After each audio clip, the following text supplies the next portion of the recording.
Afterward to the Farthest Shore by Ursula K.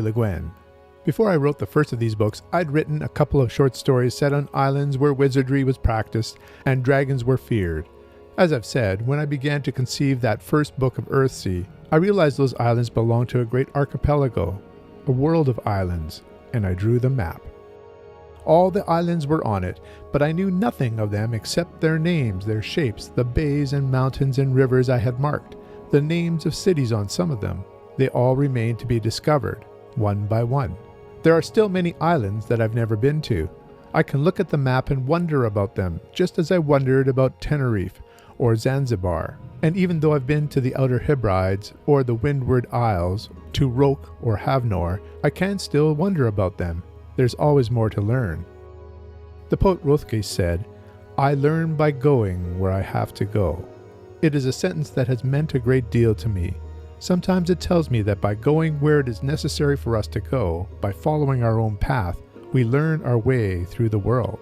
Sometimes it tells me that we can only learn our way through the world by just starting out and going. Understood either way, it describes how I learned Earthsea. Welcome to Vintage SF.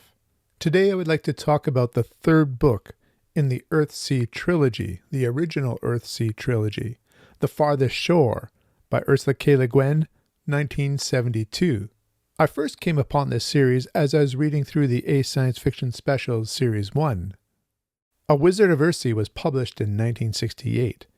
Unbelievably, the next novel she wrote was The Left Hand of Darkness, a classic science fiction novel. In fact, Ursula K. Le Guin had an amazing decade from the mid-60s to the mid-70s. Both her fantasy and science fiction were award-winning. I would put this decade of output alongside any other science fiction writer in terms of quality, literary quality, and storytelling. The follow-up to A Wizard of Earthsea was The Tombs of Autuan, and now we're discussing the final novel of this trilogy, The Farthest Shore. Over my shoulder here you can see an omnibus that was created of all the stories of Earthsea. Almost 30 years after The Farthest Shore was written, Ursula K. Le Guin came back to the series with Tehanu and other stories. This omnibus has amazing art by Charles Vess. I'll be showing you some of this art throughout the review. I do have reviews of the first two books in this series, and I'll put links in the description to this video. I thought the first two stories in this series could stand on their own, but this third story requires knowledge from the first and second book. The trilogy spans the life of a wizard named Ged. You've seen Le Guin's map of the archipelago. There are hundreds of islands populated by different peoples. This is a world of magic and of dragons. In the third novel, we find this is also a world of decay where magic has lost its power and people are slaves to their own desires. There is a despair and a morose that seems to be spreading. Lack of purpose and even drug addiction plagues the islands of Earthsea. There is some sort of great dark force at hand that tempts people with immortality. Roke is an island where wizards are trained. The archmage of Roke at this time now is Ged. Ged has grown into a wise and powerful wizard.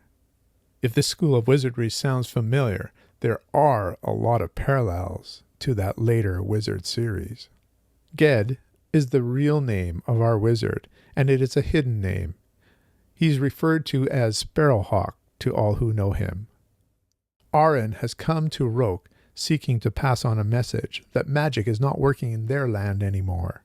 Sparrowhawk and Aran set out on a journey to combat the evil that has come across the land.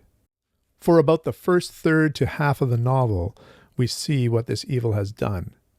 This is slow world building, beautiful prose, but it takes a while to really get into the novel itself.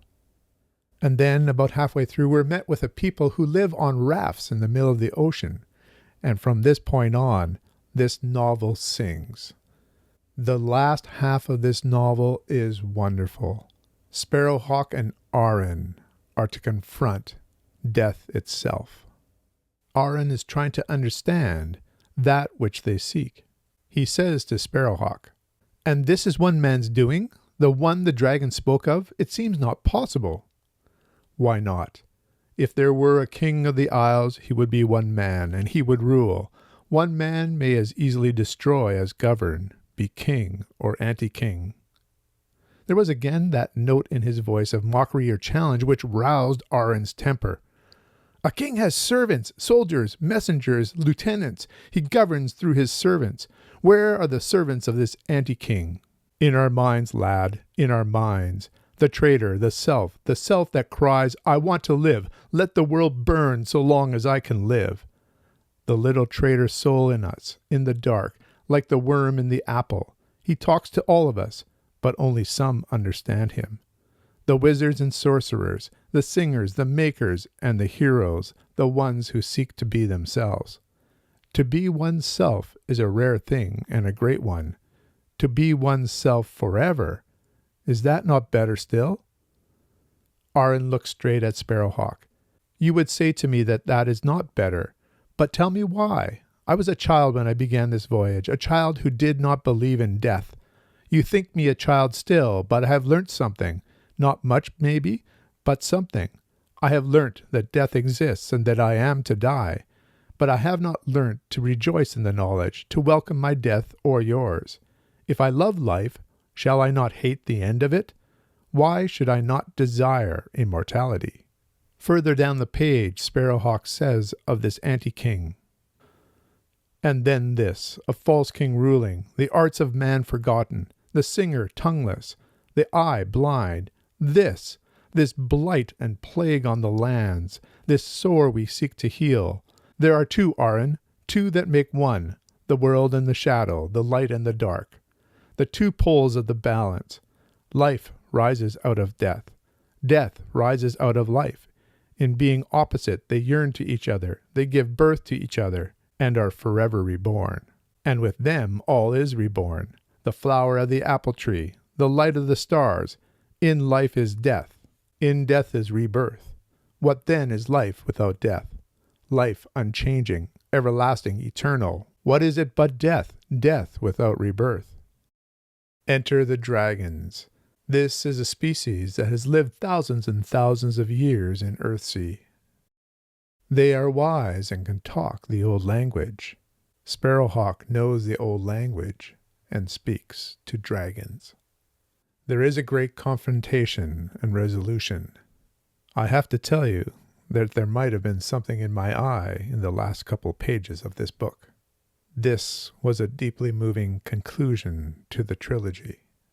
I give The Farthest Shore 10 out of 10. Highly recommended. I've now read all the novels that Ursula K has written from the mid-60s to the mid-70s. Next, I want to read the short stories from that time period. I have an SF Masterworks by Ursula K with 2 collections in it. The first one, The Wind's 12 Quarters, collects that work from the early 60s to the mid-70s.